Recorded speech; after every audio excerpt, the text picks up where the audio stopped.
आज आपण गरमागरम हॉटेल स्टाईल सांबार बनवणार आहोत। पाहू शकता तुम्ही इथे अगदी परफेक्ट बनलेला आहे सांबार। यासोबत इडली डोसा हवाच असं काही कंपल्शन नाही, तुम्ही ते तसंही सूप म्हणून देखील पिऊ शकता। चला तर पाहूयात ही सांबार रेसिपी।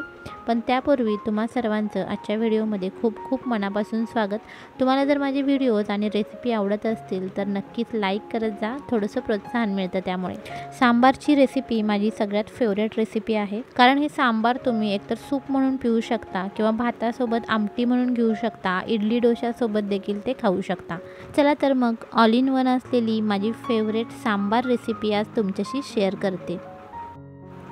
आज आपण 4 लोकांना पुरेल इतकं सांबार बनवूयात। त्यासाठी इथे मी 1 वाटी तूर डाळ भिजत घातलेली होती। तूर डाळ साधारण अर्ध्या तासासाठी भिजत घालायची। तूर डाळ भिजत घालताना ती आधी 2-3 वेळा स्वच्छ धुवून घ्यायची, म्हणजे त्यावर जर काही पावडर वगैरे मारलेली असेल तर ती निघून जाते।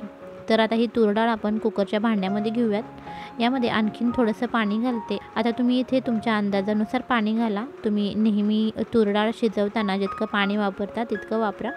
यामध्ये मी पाव चमचा हळद टाकली आणि गॅसची फ्लेम मीडियम ठेवून याच्यात 3 शिट्ट्या घेते।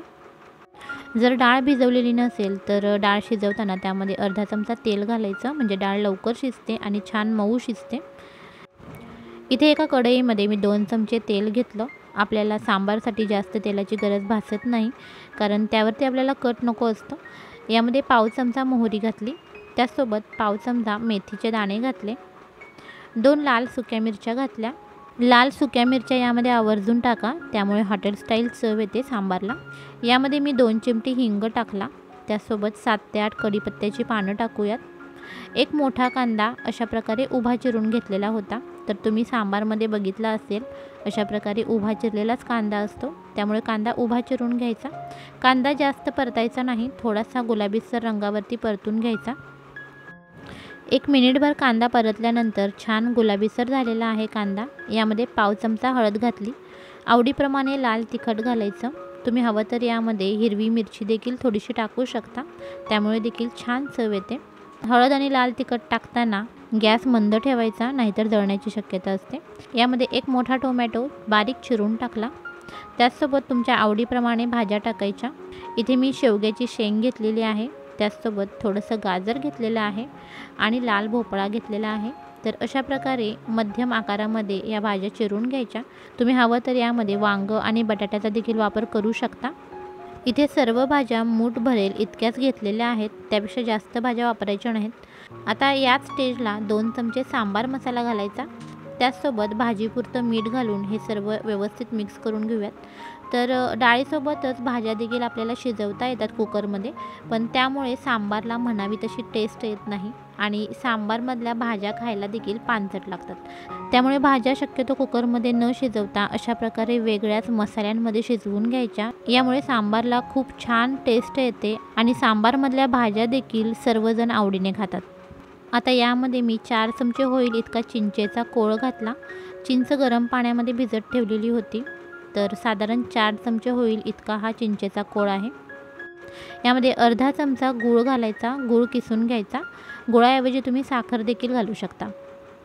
आता यामध्ये अर्धी पळी पाणी घातलं। पाणी जास्त घालायचं नाही, नाहीतर भाज्या पानसट लागतात। त्यामुळे मीठ मसाल्यामध्येच आपल्याला या भाज्या छान अशा शिजवून घ्यायच्या आहेत। भाज्या पूर्णपणे शिजवायच्या नाहीत, साधारण 80 ते 90% इतक्या भाज्या शिजवून घ्यायच्या, कारण नंतर डाळ घातल्यानंतर देखील डाळीसोबत भाज्या शिजल्या जातात। तर इथे आपण एकदम कमी पाणी वापरलेलं आहे। जर तुम्हाला वाटत असेल की एवढ्याशा पाण्यामध्ये भाज्या शिजणार नाहीत, तर अशा प्रकारे वरती झाकणात पाणी ठेवायचं, म्हणजे जितकं पाणी आपण भाज्यांमध्ये वापरलेलं आहे तितक्याच पाण्यामध्ये भाज्या छान शिजून येतात आणि भाज्यांमधले जे काही न्यूट्रिएंट्स असतील ते देखील वाफेतून बाहेर जात नाहीत, भाज्या आतल्या आत छान शिजतात। 3-4 मिनिटासाठी भाज्या व्यवस्थित शिजवून घ्यायच्या। आधीमध्ये थोडंसं चेक करायचं। तर इथे तुम्ही पाहू शकता 4-5 मिनिटांनी 90% या भाज्या शिजलेल्या आहेत। इकडे आपला कुकर देखील थंड झालेला आहे, डाळ व्यवस्थित शिजली गेली। तर डाळ थोडीशी घोटून घ्यायची या भाज्यांमध्ये घालण्यापूर्वी। डाळ अगदीच मॅश करायची नाही, थोडीशी डाळ दिसली पाहिजे त्यामध्ये। तर इथे आपल्या भाज्या शिजलेल्या आहेत, डाळ देखील तयार आहे। आता आपण यामध्ये डाळ मिक्स करूयात। तुम्हाला जशी कन्सिस्टन्सी हवी आहे सांबारची त्याप्रमाणे कन्सिस्टन्सी ठेवा। इथे मी थोडंसं अजून पाणी यामध्ये घातलं। शक्यतो गरम पाण्याचा वापर करायचा, म्हणजे सांबारची चव टिकून राहते। तर आता यावरती पुन्हा झाकण ठेवून 2-3 मिनिटांसाठी छान उकळी काढून घेऊयात। सर्व भाज्या, मसाले आणि डाळ एकत्र छान मिक्स झालेले आहे, व्यवस्थित उकळी आलेली आहे सांबारला।